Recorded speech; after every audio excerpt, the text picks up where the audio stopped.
네, 오늘은 마음대로 살기 두 번째 시간으로 함께 하나님의 말씀 살펴보도록 하겠습니다. 지난주에는 하나님 마음대로 사는 우리 교회에 대해서 함께 살펴보았습니다. 자기 중심, 자기 마음, 자기 뜻대로 사는 인생이 아니라 하나님 마음으로, 하나님 중심으로, 하나님 뜻대로 사는 그런 인생, 그런 성도, 그런 교회가 되어야 함을 함께 살펴보았는데요. 이것을 한마디로 우리가 정의했을 때 거룩한 삶이 하나님 기뻐하시는 삶이고 하나님 마음대로 사는 삶이다라고 하였습니다. 근데 이는 세상 속에서 동떨어져 사는 그런 수도 생활을 말하는 것이 아니라 세상 속에서 세상과 다르게 세상 속에서 하나님의 마음을 알고 그 뜻대로 하나님 기뻐하시는 삶을 사는 것, 그것이라 우리가 배웠죠. 우리는 그런 성도, 그런 교회가 되어야 합니다. 이처럼 이 거룩함이란 것은 바로 일상에서 드러나는 것이죠.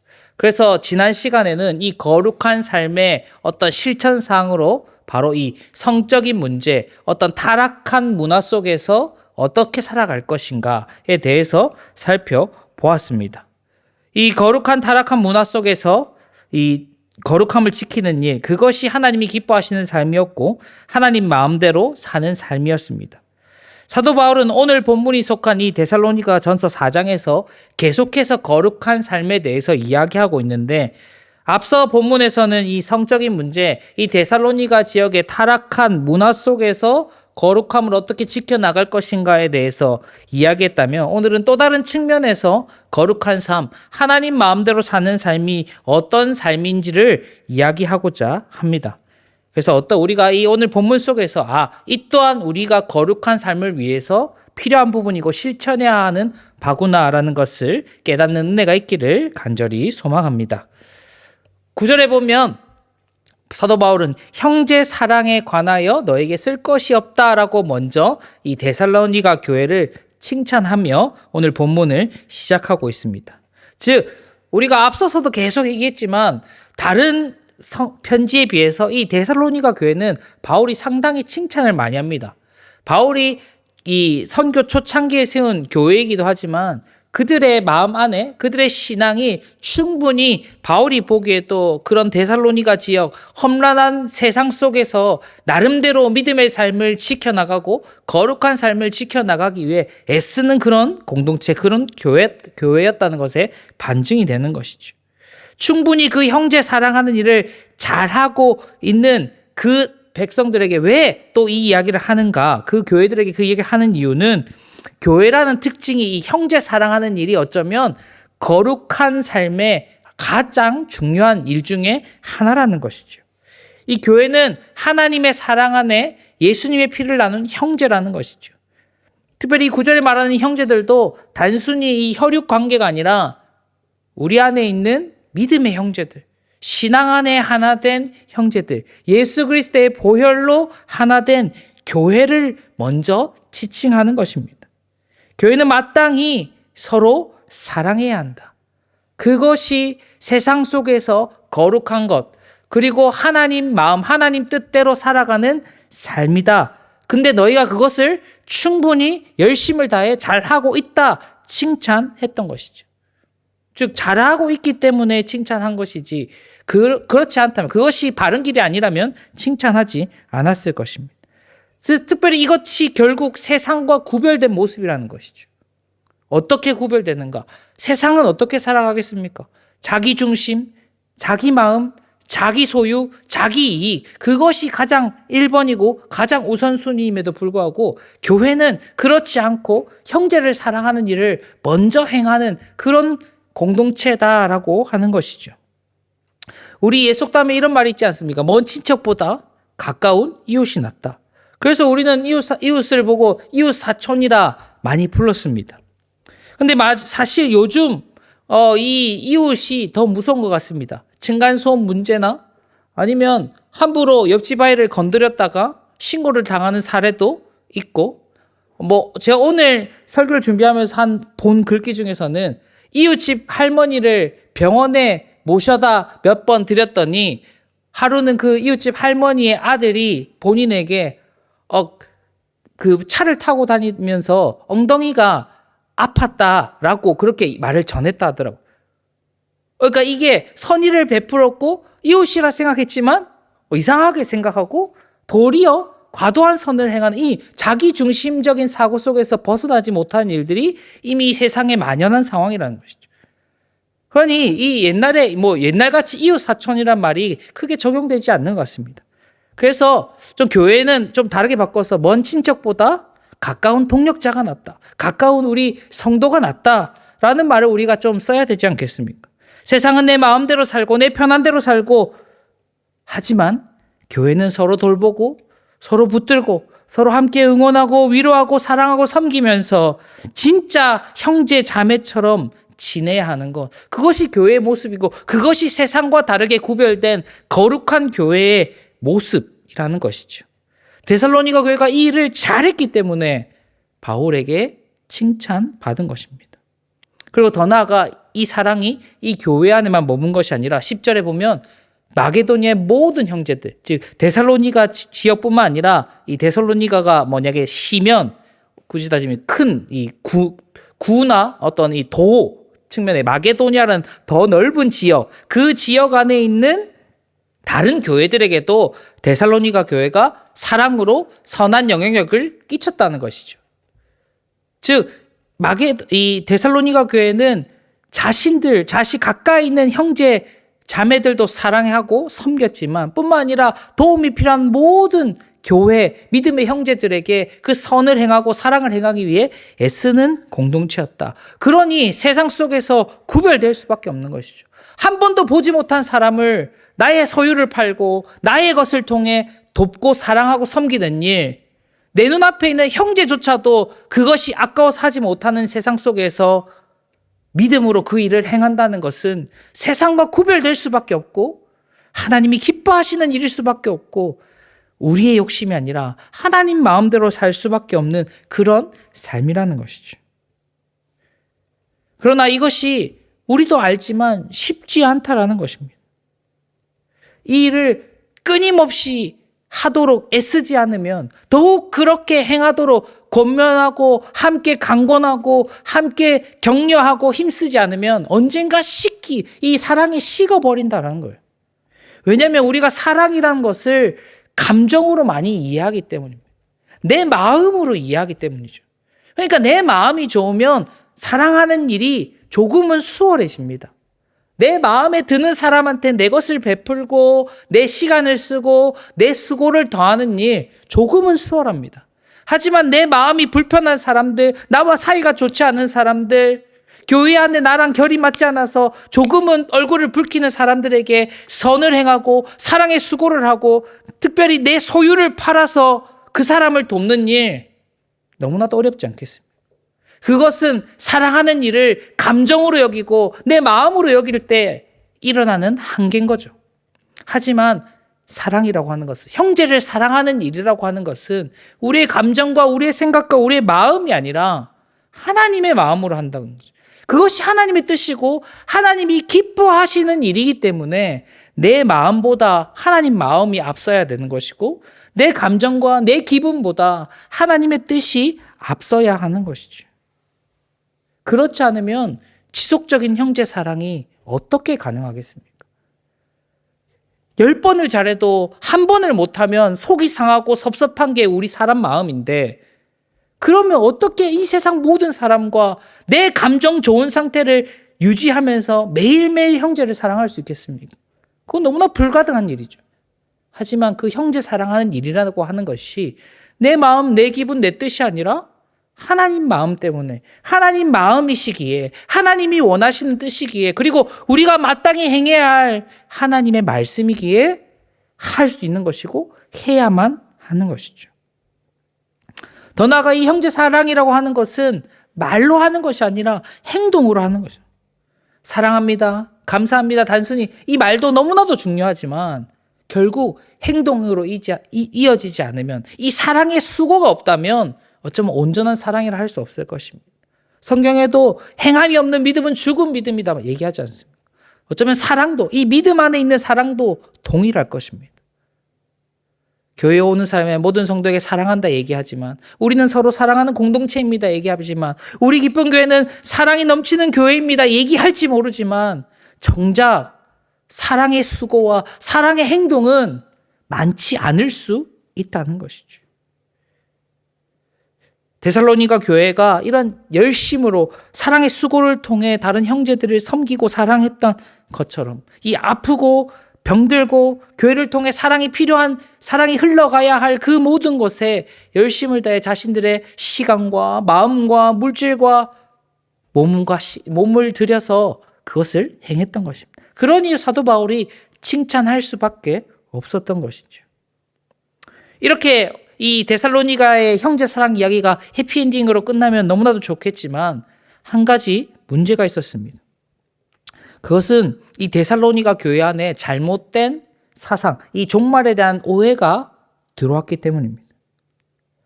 우리가 이후 본문에서 그리고 데살로니가 후서에 보면 조금 더 이 종말과 재림에 대해서 자세히 다루겠지만 오늘 간단히 이것을 요약해서 설명을 하면 이 부활을 믿지 않은 것이 아니라 부활과 재림과 세상이 끝나고 새로운 세상이 온다는 그 사실 자체를 조금 다르게 생각하고 오해했던 것이죠. 주님이 곧 오실 거란 이 말이 주님이 오시기를 기대하는 삶이 아니라 지금 이 삶을 아무렇게 살아도 곧 주님 오실 거니까 굳이 내 미래를 위해서, 내 내일을 위해서 크게 힘쓰고 수고할 필요가 없다라고 여기게 되는 것이죠. 어차피 곧 주님 오실 건데 내가 열심히 살아서 뭐해? 라는 식의 잘못된 그런 삶을 살아가게 되는 거죠. 뿐만 아니라 종말 이후의 삶, 부활 이후의 삶이 중요하니까 지금 내 몸이, 내 삶이 타락을 좀 하든 죄를 좀 짓든 뭐 크게 상관이 없다라고 여겼던 것이죠. 그래서 우리가 앞선 본문에서 살펴봤듯이 성적인 문제가 더 교회로 들어올 수밖에 없었고 지금 오늘 같은 문제, 이 형제 사랑하는 문제에서도 문제가 될 수밖에 없었던 것이죠. 왜 하필 이 형제 사랑하는 문제랑 이 재림의 내가 막 사는 것과 무슨 연관이 있냐면 특별히 이것은 돈 문제, 더 본질적으로 다가가면 일과 노동의 문제로 이어졌던 것이죠. 사도 바울은 데살로니가 후서에서 이렇게 얘기했습니다. 누구든지 일하기 싫어하거든 먹지도 말게 하라. 이 말은 무슨 말이냐면 일하지 않는 사람들이 있었다는 거예요. 왜 일을 안 했냐? 앞서 말씀드렸던 것처럼 이제 곧 예수님 오실 건데 내가 내 몸 힘들게 조금 더 열심히 일해서 뭐해? 뭐 곧 내 지금 모아놓은 돈 다 쓰고 뭐 그 돈 쓰다 보면 곧 예수님 오셔서 세상이 끝날 거니까 그냥 그렇게 막 살아야지 라고 생각하는 사람들이 점점 더 많이 늘어났다는 것이죠. 그러니 그런 사람들을 향해서 사도 바울이 경고하면서 누구든지 일하기 싫어하거든 먹지 말라라는 식의 경고에 권면을 했던 것이죠. 오늘 본문도 마찬가지입니다. 11절에 너희에게 명한 것 같이 조용히 자기 일을 하고 너희 손으로 일하기를 힘쓰라. 즉 앞선 말과 똑같은 거예요. 일해라는 거죠. 왜 일해랬냐? 자꾸 일을 안 하려고 하니까. 예수님 곧 오시는데 왜 일해야 됩니까? 예수님 오시면 일 안 해도 되잖아요. 우리가 천국 가면 일 안 해도 되잖아요. 라고 생각하는 그 생각들이 교회 안에 많은 신자들 안에 가득 차 있다 보니까 일을 안 하는 사람들이 너무나도 많아졌던 겁니다. 일을 할 수 있음에도 일을 하지 않는 것. 그건 개인의 문제인데 왜 사도 바울은 이야기하고 있을까요? 단순히 어떤 신학적인 사상 문제 때문이 아니라 오늘 본문에서 앞서 얘기했던 이 형제 사랑과도 긴밀한 관계가 있기 때문이죠. 이 노동하는 일을 하는 것과 쉽게 말해서 돈을 버는 것과 형제를 사랑하는 것이 무슨 관계가 있는가? 이 형제 사랑에는 두 가지 요소가 있습니다. 첫 번째가 소극적인 형제 사랑과 적극적인 형제 사랑입니다. 이 소극적이란 말은 어쨌든 나의 주변 환경인 것이죠. 조금 다르게 얘기하면 패끼치지 않는 겁니다. 남에게 피해를 입히지 않는 것. 그것이 소극적인 형제 사랑입니다. 최소한의 사랑인 것이죠. 즉, 내가 돈을 벌지 않음으로 해서 다른 형제들의 돈이나 도움을 받아야 되는 상황, 그것 자체가 이 소극적인 형제 사랑을 실천하지 못하고 있는 상황이라는 것이죠.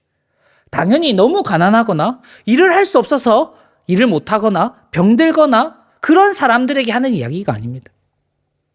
충분히 돈이 있음에도 충분히 일을 할 수 있음에도 일하지 않고 교회가 주는 구제 헌금이나 교회의 도움을 받아서 무의도식 하려고 하는 많은 잘못된 신앙을 가진 사람들에게 이야기하는 것이죠.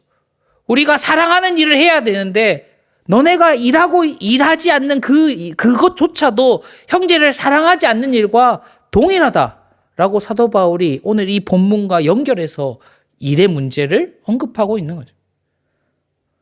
이 너네가 좋아서 일하지 않는 것, 너네 몸이 편하려고, 너네 마음이 편하려고 일하지 않는 것, 단순히 그냥 일하지 않는 문제에서 끝나는 것이 아니라 너희를 도와야 하는 모든 교회의 재정과 다른 형제들의 재정들이 너희에게 가는 그것조차 너희 형제들에게 피해를 입히는 것이고, 더 나아가서 그 돈이 진짜 필요하고 그 도움이 진짜 필요한 사람들의 기회를 뺏는 것과 동일하기 때문에 이 소극적인 형제 사랑에 위반된다는 것이죠.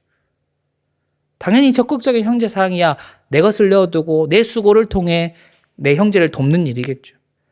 그런데 사도 바울은 이 적극적인 형제 사랑도 중요하지만 지금 이 공동체 안에 데살로니가 교회 안에 일을 하지 않음으로 인해서 이 소극적인 형제 사랑에 반하는 행동들을 하는 사람들을 위해 권면하고 경고했던 것이죠.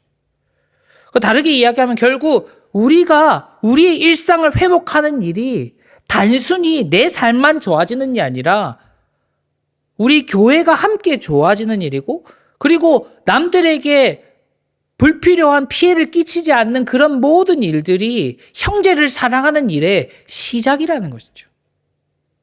우리는 뭔가 주고 베풀고 해야지만 사랑한다 이야기할 수 있겠지만 결국 다르게 얘기하면 받지 않아도 될 도움, 충분히 내가 해결할 수 있는 일임에도 불구하고 남들에게 도움을 청하고 남들의 시간과 수고를 뺏는 일들도 형제 사랑에 위반된다는 것이죠. 그렇다 해서 도움이 필요한데 도움을 받지 말라는 뜻은 아닙니다. 그런 어떤 이 불특정한 이 불필요한 도움을 구함으로 자기만 편하게 살려고 하는 사람들이 있었기 때문에 사도 바울이 이런 이야기를 하고 있는 겁니다. 혹시나 또 문제가 생겼는데 교회에 도움받으면 피해를 끼치니까 교회에 얘기 안 해야 되지, 이런 생각 절대 하시면 안 됩니다. 항상 어려운 일이 있으면 교회 기도 제목을 나누고 함께 사랑으로 수고하고 섬기는 일은 매우 중요합니다. 그러면 반대로 얘기하면 우리 다른 성도들이 적극적인 형제 사랑할 수 있는 기회를 뺏는 겁니다. 그 또한 형제를 사랑하지 못하게 하는 죄를 범하는 것과 저는 동일하다 생각합니다. 넘어가서 우리가 이 모든 순간 속에서 우리의 일상이 회복되는 거, 우리가 일을 하고 우리의 일을 통해서 우리가 도움받지 않아도 되는 상황까지 더 나아가고, 이런 모든 것들이 어쩌면 거룩한 삶의 시작이고 형제를 사랑한 일의 시작이 됨을 우리가 기억해야 하는 것이죠. 그리고 그렇게 해야지만 다른 사람, 외인들, 교회 바깥 사람들이 보기에도 단정해 보인다, 괜찮아 보인다, 칭찬받을 만해 보인다, 그런 게 평가받을 수 있고 더 나아가서 궁핍함이 없다, 부족함이 없는 사람이 될 수 있기 때문이죠. 즉 우리가 일을 해야 되고 형제를 사랑하기 위해서 또 갖춰야 될 것은 남들의 평판, 단순히 남들의 평판이 아니라 세상이 보기에도 이 사람 진짜 사랑이 넘치는 사람이구나, 충분히 형제를 사랑하는 사람이구나, 그렇게 칭찬받을 수 있는 사람이 되어야 된다는 것이죠. 그것이 거룩한 삶이고 거룩함으로 사랑하는 삶이라는 겁니다. 누구 좀 봉사활동 열심히 하는 것 같다더라, 그 사람 기부를 많이 했다더라, 단순히 그런 뭔가 수치적인 문제, 사람들이 입방아에 오르내리는 그런 문제가 아니라 진짜 세상이 보기에도 이 사람은 진짜 사랑이 넘치는 사람이다 인정할 수 있을 만큼, 그렇게 되려면 어쩔 수 없이 일하는 문제, 돈의 문제가 끼어 있을 수밖에 없다는 것이죠. 우리가 돈을 조금 경시하고 돈 이야기하는 것을 조금 꺼려하는 문화 속에서 살다 보니 이 돈 문제를 교회에서 언급하는 것이 조금 어려울지도 모르겠지만, 어쩌면 돈이라는 것은 없어도 되지만 없어선 안 되는 존재까지 이미 와버렸습니다. 그리고 돈이라는 것이 단순히 소유의 문제를 떠나서 이 어떤 사랑하고 사람들의 관계 속에서 어떤 관계를 만들어내건 도구나 다양한 역할로서의 자리매김을 했기 때문에 그 돈이라는 것을 없이 그냥 배제하고 살 수 없습니다. 옛날에는 더 그랬고 지금은 더 그렇겠죠. 옛날에도 그랬지만 지금은 이미 자본주의에 살고 있잖아요. 이 자본주의에 살다 보니 더더욱 돈 문제는 이 사랑하는 일과 연관될 수밖에 없습니다. 그러니 우리가 세상 가운데 마땅히 일하지 않고 노동하지 않고 소위 말해서 세상이 쟤는 일도 안 하고 맨날 집에서 노는 백수야 라는 평가를 듣는다는 것, 그것은 상당히 좋지 않은 일이라는 것이죠. 형제 사랑하는 것에 반하는 일이라는 것이죠. 뿐만 아니라 결국 자기의 삶을 넉넉히 감당하는 성도가 되어야지만 형제를 사랑할 수 있는 사람, 나조차 허덕이는 인생이 어떻게 적극적인 형제 사랑에 실천할 수 있겠습니까? 수입이 없는데 어찌 단순히 내 몸만 시간만 내어서 형제 사랑하는 일에 충분히 행할 수 있겠습니까? 어쩌면 세상에 나의 시간과 나의 어떤 육체의 노동을, 육체의 수고를 필요하는 사람보다 내가 가진 소유를 필요로 하는 사람이 더 많을지도 모릅니다. 그리고 그것이 어쩌면 교회가 또 연약하고 가난한 사람을 돌볼 수 있는 방법인 것이죠. 그렇기 때문에 나 자신이 먼저 하나님 앞에 그리고 세상 앞에 온전한 한 사람으로서 일상을 충실히 감당하는 한 신자로서 세워져 있는 것, 너무나도 중요한 것이죠.